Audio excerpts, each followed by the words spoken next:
윤 전 대통령 파면과 관련해서 국회에 있는 김현 더불어민주당 의원과 얘기 나눠보겠습니다. 김현 의원님 나와 계십니까? 네, 김현입니다. 네, 오늘 윤 전 대통령 파면 어떻게 보셨습니까? 의원회관에서 차분히 결과를 지켜봤습니다.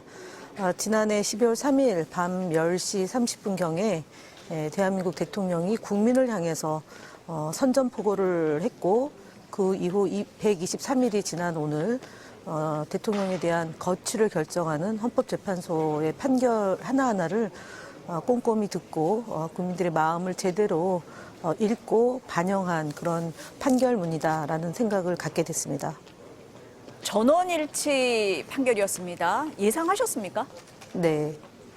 네, 대부분 저희 국회의원들과 얘기할 때는 신중에 신중을 거듭하고 있다. 그리고 지난 3월 8일 날 대통령이 감옥에서부터 나왔을 때 상당히 지연된 것에 대해서 우려를 하고 걱정을 많이 했습니다. 그러나 대통령이 대통령으로서 국민의 생명을 보호하지 않고 계엄이라는 극단적인 일을 저질렀기 때문에 상당성과 중요성에 해당된다라고 보고 대통령으로서 직위를 계속 유지할 수 있느냐 없느냐가 헌법재판소의 판단의 가장 중요한 기준이 되기 때문에 헌법재판관이라면 오랫동안 대한민국의 판사로서 활동을 해주신 분들이기 때문에 8대 0의 판결을 내릴 거다라는 것이 중론이었고 대부분의 분들은 그렇게 판단을 했는데 그럼에도 불구하고 마음을 놓을 수 없었던 것은 상당 시간 지연됨으로 인해서 혹여라도 국민의 마음하고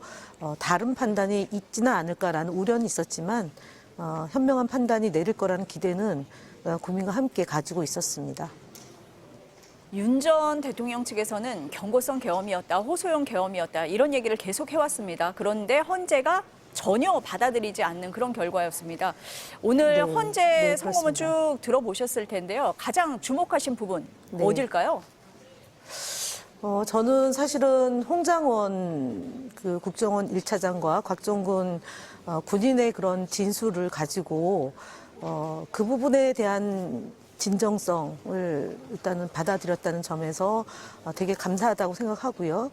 그리고 국회와 대통령의 역할이 있는데 국회는 국회로서의 그 역할을 하고 대통령은 헌법을 지켜야 될 역할이 있다라는 점에서 추후 저희가 정치를 하는 입장에서 잘 유념하고 또 지켜야 될 부분 아닌가 싶습니다. 그래서 국회에서 탄핵도 했고 그리고 예산도 만들고 법도 만들어 나가는 과정이 앞으로도 지속될 텐데 22대 국회에서는 이번 21대 국회에서 했던 것보다는 훨씬 더 국민들의 요구나 사회적 약자, 소수자 그리고 많은 이해와 요구들을 잘 수렴해서 여야가 협의해서 일을 진행해 나가야 된다라는 점을 오늘 강조했던 것 같습니다. 그래서 그 부분에 국회의원 한 사람으로서 여당과 협의해 나가고요.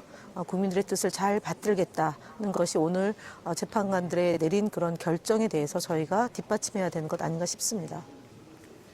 그 윤 전 대통령 탄핵 심판 끝났지만 형사재판 진행 중이잖아요. 비상계엄을 모의한 정황이라든지 뭐 국회 선관위의 군을 투입한 과정, 이 실체가 더 명확하게 드러날 거다 이렇게 보십니까?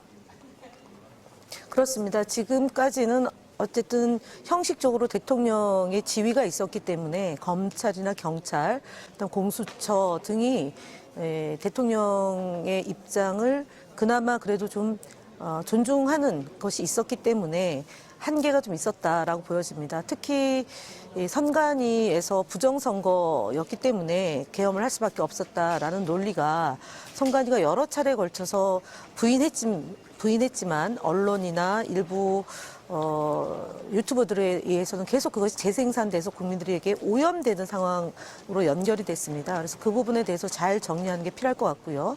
그다음에 경호처 직원에 대해서도 구속영장이 청구됐는데 체포영장이 청구됐는데 제대로 처리 안 된 부분에 대해서도 아마 검찰은 또는 법원은 좀 더 적극적으로 이 문제를 접해야 될 것이고요. 그다음에 공수처의 수사나 이런 부분들이 그동안 살아있는 권력이기 때문에 이 문제를 제대로 다루지 못했다라면 이제라도 국민들의 입장과 더 이상 국민들이 공포스럽지 않게 제대로 수사를 해야 된다고 보고요. 최근에 여명백 같은 것들이 뭐 만장을 더 구입했느니라는 얘기가 나오고 있고요. 그런 부분에 대해서도 철저한 수사가 이루어져야 된다고 생각합니다. 그리고 어저께 저희가 현안질을 했는데 불행히도 국무총리와 기재부 장관이 출석하지 않았습니다.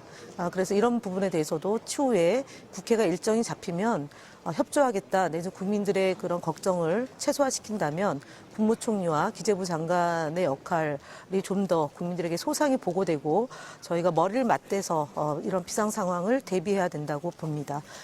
대통령이 지위가 오늘 박탈당했기 때문에 검찰이나 경찰은 이제까지 제기된 많은 문제들을 신속하고 속도 있게 잘 처리해 주시길 바라고요. 특히 극단적인 유튜브들의 그런 망언에 대해서는 신속한 법적인 그런 대처가 필요하지 않을까 싶습니다. 왜냐하면은 추가로 된 그런 일들로 인해서 폭동이나 폭력이 또 준동이 되면 안 되기 때문에 그렇습니다. 네, 국회에 계신 더불어민주당 김현 의원과 얘기 나눠봤습니다. 오늘 말씀 감사합니다. 네, 감사합니다.